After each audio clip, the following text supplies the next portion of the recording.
This is a brief tutorial discussing the features available within Google Forms for classroom use.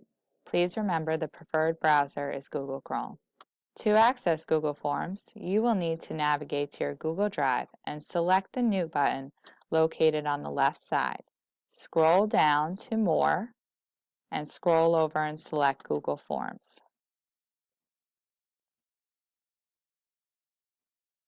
Upon opening the application, you should always remember to entitle your form.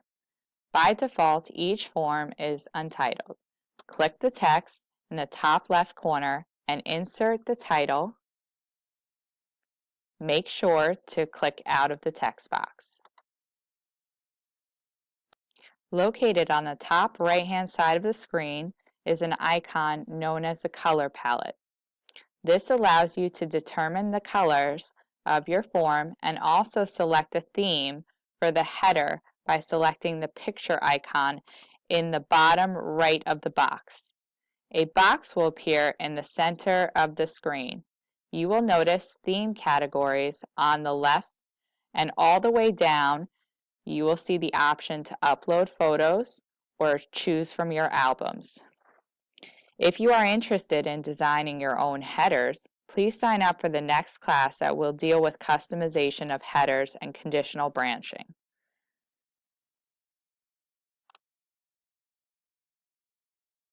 Once you have selected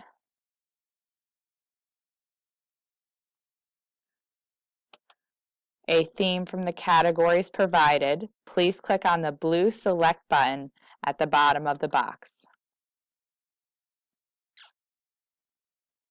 Right next to the color palette is an eye icon. That is the preview button. It is important to preview your form at various points during the design process to ensure that it has all required elements. The next icon is known as the settings wheel. This allows you to select the settings within the Google form. The first setting is entitled General. This allows you to collect an email address from the recipients. You can require it to limit one response. You can also require respondents can edit after they submit or see a summary of chart and text responses. I do not select any of them except the collect email response. The next section is entitled Presentation. This allows you to give students the option to show the progress they've made on the specified form. You can also shuffle question order, but please be aware if you put questions that identify students such as name and date, that will also shuffle those questions as well. The final section is entitled Quizzes. For you to assign points values to questions and allow auto grading, you need to make sure this circle is to the right. You also have quiz options how you want to release your grade. You can decide immediately after each submission or later after manual review. I normally select later after manual review because I will have extended responses within the quiz and I want to grade those before I release the grade. Respondents can see missed questions and correct answers. After you've selected all desired settings within the 3 tabs, please ensure that you select Save. Once you have selected the Design and Settings feature, you are now able to build your Google form. Forms allow you the option to select between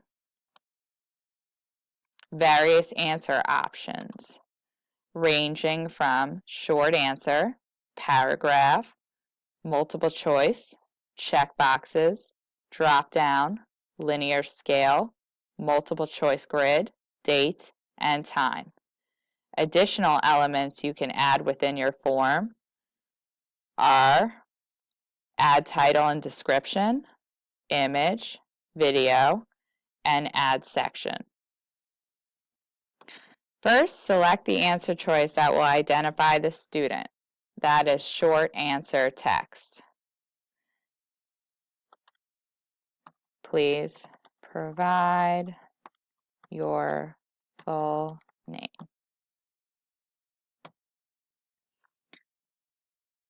At the bottom right of the box is a required button. Make sure the circle is on the right side. Because this is identifying the student, you do not need to assign points value.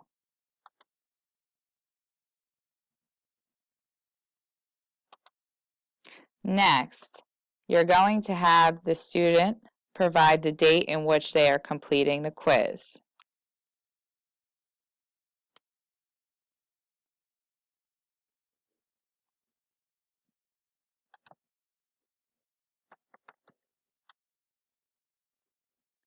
At the bottom right of the box, please require the question.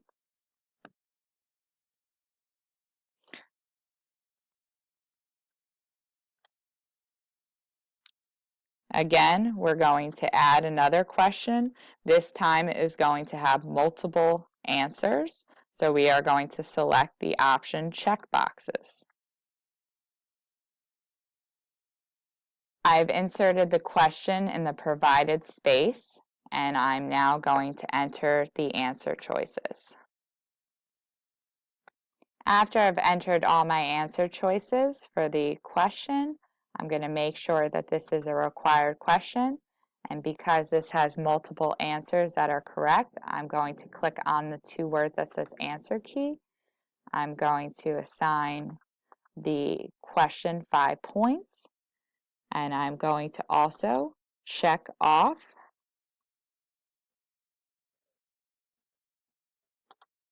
the correct answers. Once I've selected all the answer choices, I can also add answer feedback if I wanted to, and then I go back to editing questions. You will see that all 3 answers that are correct have a green check right next to them. The next element I'm going to insert within my form is a video.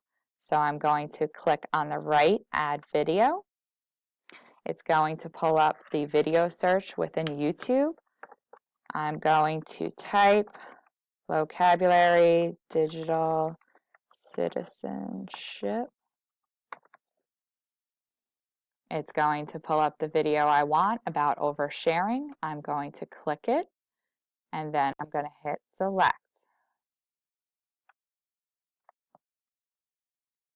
I'm going to scroll down. I'm going to entitle my video, Digital Citizenship Oversharing. Now, I'm going to add an extended response that is going to be in connection with this video. So I'm going to hit the add question. By default, it will come up as a multiple choice. You select the arrow down, and I'm going to select paragraph for the extended response question. I click on the text that says question, and I'm going to insert the extended response. I'm also going to make sure on the right you see the required. Make sure it's all the way to the right. And then I'm going to click the 2 blue words answer key. Because this is an extended response, I'm going to assign a higher point value. And I'm also going to add answer feedback. When I click on this, I'm going to paste in all the answer feedback that I want my students to receive, and I'm going to hit the word save. The next question type I'm going to add to my quiz is going to be the drop-down option.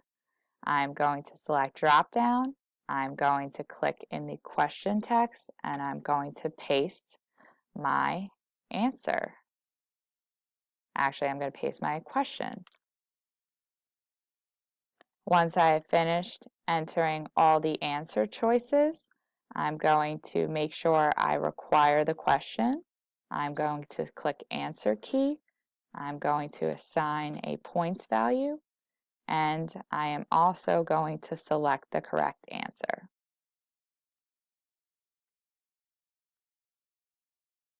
The final question type that I'm going to add to my quiz is going to be the first one, which is multiple choice. I'm going to click in the question field and I'm going to paste my question. And I'm also going to I'm also going to put all the answers within those fields. After I've inserted all the answer choices, I'm going to make sure it's a required question. I'm going to make sure on the left I click answer key. I'm going to assign a point value, and I'm also going to select the correct answer.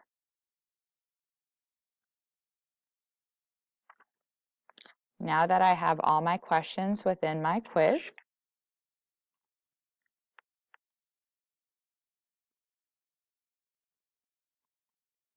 I'm going to preview the form prior to sending it, clicking on the eye icon, and I'm going to make sure each question has a red asterisk next to it.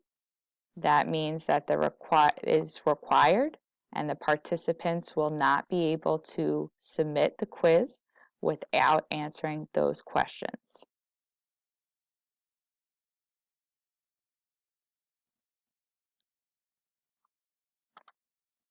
When the form is complete, you are going to click Send and select if you want to send the form via email, link, or embed it on your website. Google Forms can be utilized to collect contact information, evaluations, activity time slot sign up, selecting after-school electives, and also for online assessments that are auto-graded.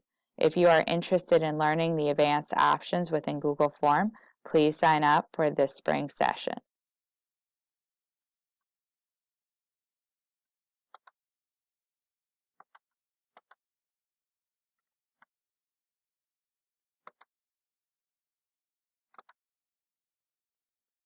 Once your form receives responses, you will be able to see a summary of data as well as individual responses.